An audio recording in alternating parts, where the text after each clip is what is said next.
नमस्ते। कभी सोचा है कि हिंदी भाषा में वो कौन सी चीज है जो हमारी बातों में जान डाल देती है? जी हाँ, वो हैं मुहावरे और लोकोक्तियां। तो चलिए आज इन्हीं के बीच का जो फर्क है ना, उससे अच्छे से समझते हैं। तो आज हम क्या क्या देखने वाले हैं? सबसे पहले ये हमारी भाषा को जिंदा दिल कैसे बनाते हैं। फिर मुहावरे और लोकोक्तियां असल में होती क्या है, दोनों में अंतर क्या है, और सबसे जरूरी, इन्हें इस्तेमाल करने का सही तरीका क्या है। तो शुरू करें। देखिए, मुहावरे और लोकोक्तियां ये वो चीजें हैं जो हमारी बातों में एक अलग ही वजन, एक अलग अंदाज ले आती हैं, है ना? लेकिन सच कहूं तो अक्सर लोग इन दोनों को लेकर थोड़े कंफ्यूज हो जाते हैं।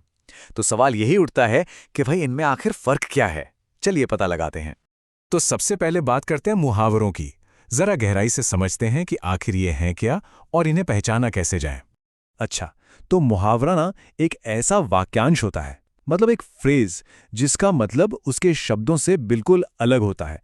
शब्द कुछ और कह रहे होते हैं, लेकिन उनका असली मतलब कुछ और ही निकलता है। और पता है, यही चीज इसे इतना खास और मजेदार बनाती है। तो फिर मुहावरे को पहचानेंगे कैसे? इसकी कुछ खास बातें हैं। पहली, ये कभी भी पूरा सेंटेंस नहीं होता, बस सेंटेंस का एक हिस्सा होता है। दूसरी बात, इसका जो रूप है ना वो फिक्स होता है, हम शब्दों को इधर उधर नहीं कर सकते। और सबसे जरूरी चीज, इसका एक छुपा हुआ मतलब होता है जो हमारी बात को एकदम दमदार बना देता है। चलिए एक बहुत ही कॉमन सा उदाहरण लेते हैं, 9 2 11 होना। अब जाहिर सी बात है, इसका मतलब ये तो नहीं है कि 9 + 2 = 11। नहीं, इसका असली मतलब है भाग जाना। जैसे अगर हम कहें, पुलिस को देखते ही चोर 9 2 11 हो गया। देखा, एक सीधी साधी बात को कितने दिलचस्प तरीके से कह दिया। अच्छा, एक और उदाहरण देखें, आग बबूला होना।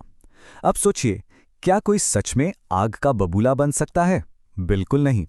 इसका मतलब होता है बहुत बहुत ज्यादा गुस्सा हो जाना। जैसे अपनी झूठी शिकायत सुनकर टीचर आग बबूला हो गए। देखिए, ये किसी के गुस्से की इंटेंसिटी को बताने का कितना जबरदस्त तरीका है। तो ये तो हुई मुहावरों की बात। चलिए अब सिक्के का दूसरा पहलू देखते हैं, यानी लोकोक्तियां। इन्हें हम आम बोलचाल में कहावतें भी तो कहते हैं, है ना? तो जी, लोकोक्ति जो है वो अपने आप में एक पूरा कंप्लीट सेंटेंस होती है। और ये सिर्फ शब्द नहीं है, ये तो असल में जिंदगी के तजुर्बे का, अनुभव का निचोड़ होती हैं। इनसे हमें कोई गहरी सच्चाई या सीख मिलती है। तो इसकी खासियतें क्या हुई? पहली, ये एक पूरा वाक्य है। दूसरी, ये जिंदगी के अनुभवों से बनी है। तीसरी, ये कोई ना कोई सीख देती है। और चौथी, ये एक ऐसी यूनिवर्सल सच्चाई होती है जो हर किसी पर हर जगह लागू हो सकती है। एक बहुत ही फेमस कहावत तो सबने सुनी होगी, नाच न जाने आंगन टेढ़ा। सुनने में कितनी सीधी साधी लगती है, पर इसका मतलब बहुत गहरा है। मतलब ये कि जब कोई अपनी ही नाकामी का ठीकरा दूसरों पर या हालात पर फोड़ता है। सोचिए, एक छोटे से वाक्य में इंसानी फितरत की कितनी बड़ी सच्चाई छिपी हुई है। अच्छा, एक और मजेदार उदाहरण है, ऊंट के मुंह में जीरा। जरा सोचिए, एक ऊंट और उसके मुंह में जीरे का एक दाना। तस्वीर दिमाग में आते ही मतलब लगभग साफ हो जाता है कि नहीं? इसका मतलब है कि जरूरत तो बहुत बड़ी है, लेकिन उसके लिए मिली चीज एकदम ना के बराबर। देखिए तो एक यूनिवर्सल कॉन्सेप्ट को कितने कमाल के अंदाज में समझाया गया है। तो चलिए अब आते हैं मुद्दे की बात पर, मुहावरा बनाम लोकोक्ति। दोनों को आमने सामने रखते हैं और इनके फर्क को एकदम क्रिस्टल क्लियर कर लेते हैं। देखिए, फर्क एकदम साफ है। बनावट को देखें तो मुहावरा सिर्फ एक वाक्यांश है, जबकि लोकोक्ति एक पूरा वाक्य। मतलब की बात करें तो मुहावरे का अर्थ छिपा हुआ होता है, जबकि लोकोक्ति एक सीधी सच्ची सीख देती है। और इस्तेमाल में सबसे बड़ा फर्क ये है कि मुहावरा हमेशा किसी वाक्य के अंदर फिट होता है, लेकिन लोकोक्ति को अकेले भी इस्तेमाल कर सकते हैं, क्योंकि वो अपने आप में ही पूरी बात है।